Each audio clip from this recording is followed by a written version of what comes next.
Hello ladies and gentlemen, Steven here from Radolescence and welcome back to another video. Thank you all very much for tuning in, and today I am very excited to be talking to you guys about the newest release by the company Prada. This is a 2016 release. The perfumer behind this one is Daniela Andrié and the fragrance is called L'Homme. Really nice looking bottle here. The perfumer Daniela Andrié, she is the in-house perfumer for the House of Prada, so I'm sure you've smelled her other fragrances if you've smelled pretty much anything else by Prada, anything done within the past few years, that is. So if you smelled Infusion D'Homme, she's responsible for that. She's also worked on Luna Rossa, the intense version or extreme version, I forget what it's called.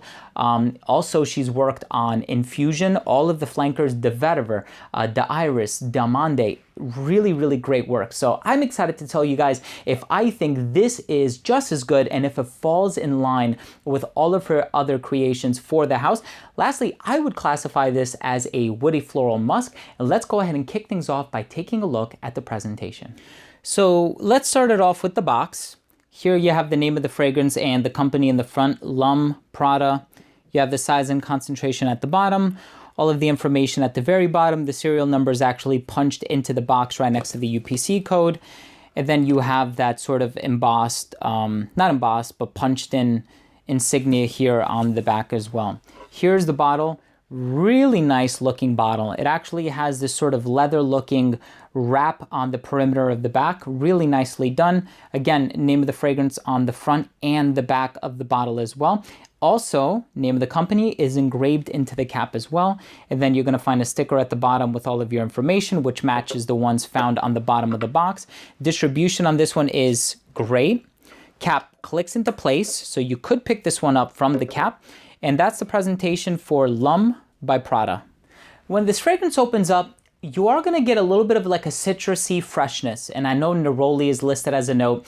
It's also listed as a note in Infusion D'Homme. But I think it just enhances that bright, fresh smell that you get in the opening. But it doesn't really smell like citrus per se.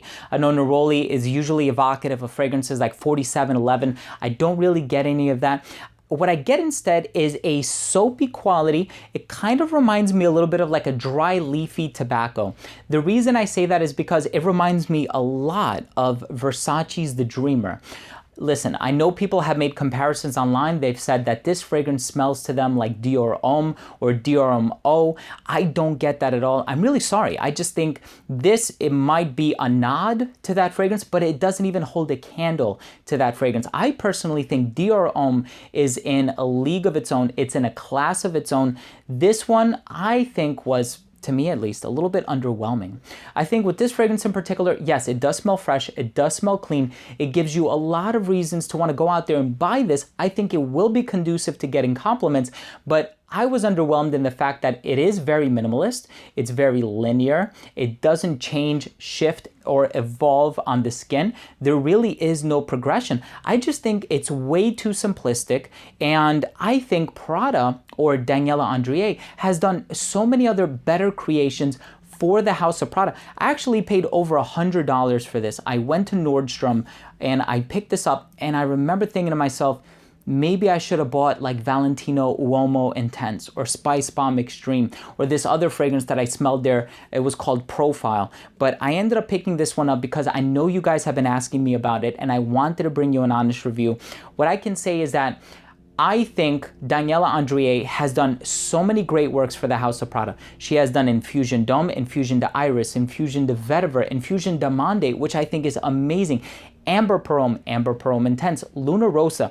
If I had to compare this to any other Prada fragrance, it would be Luna Rossa Eau Sport. Not Luna Rossa Sport, Luna Rossa Eau Sport. It almost has like this dry, leafy, herbal quality, and it does have a soapy characteristic to it, not so much as Infusion D'Homme. I think that one is a really well done, super expensive smelling bar of soap kind of a smell. This one, I think it's a downgrade.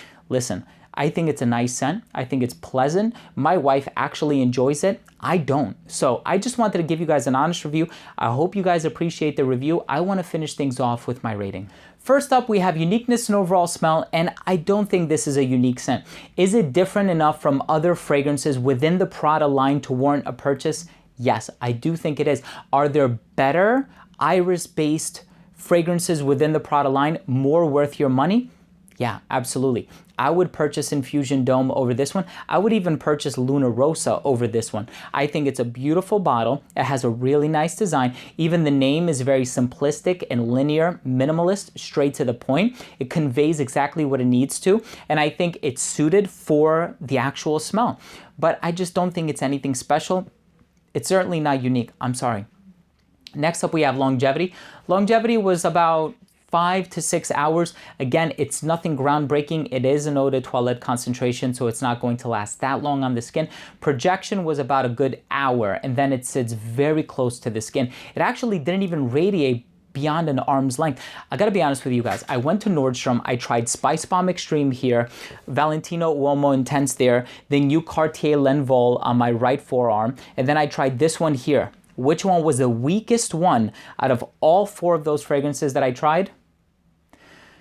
Versatility, incredibly versatile. It smells clean. There's never a bad time to smell clean. So that's definitely a rewarding characteristic of this fragrance, and it almost avenges, right? It redeems it of all of its other shortcomings. Presentation, I think, is gorgeous. But listen, guys, if I had to give this one an overall score, I would give it a 2 out of 5 stars. I just don't think it's unique. I think it is incredibly versatile. It doesn't perform that well. I don't think it's Daniela Andrie's best work. I think if it had something in it that was maybe a little bit weird, a little bit strange, a little bit quirky, something to offset the cleanliness that is just done so monotonously in this. It's very sort of perfunctory and banal. I kind of wish it went in a slightly different direction, even throw in like an animalistic note, just something to provide it with an artistic contrast. Then I think I would have enjoyed this a lot more. But listen, if you are just looking for a scent that smells fresh, it smells clean, somebody might actually approach you and say, is that your cologne or is it your freshly laundered shirt? Is it your shampoo? Is it your body wash? What smells clean? Because there's nothing about this that, you know, directly identifies it as a cologne. To you, it might be a good thing. If you like this scent, I love that. And I think scent is so personal and it's so subjective. Unfortunately, it didn't wow me and it didn't impress me. So guys, thank you so much for tuning in. That was my review on L'Homme by Prada. If you own or have tried this scent or the women's counterpart, let me know. Leave a comment down below. Also, please don't forget to comment, rate, and subscribe for future videos, top 10s, giveaways, unboxings, and a lot of other fragrance-related content. Remember, guys, I smell well, so you can smell good. We'll see you in the next episode. Take care.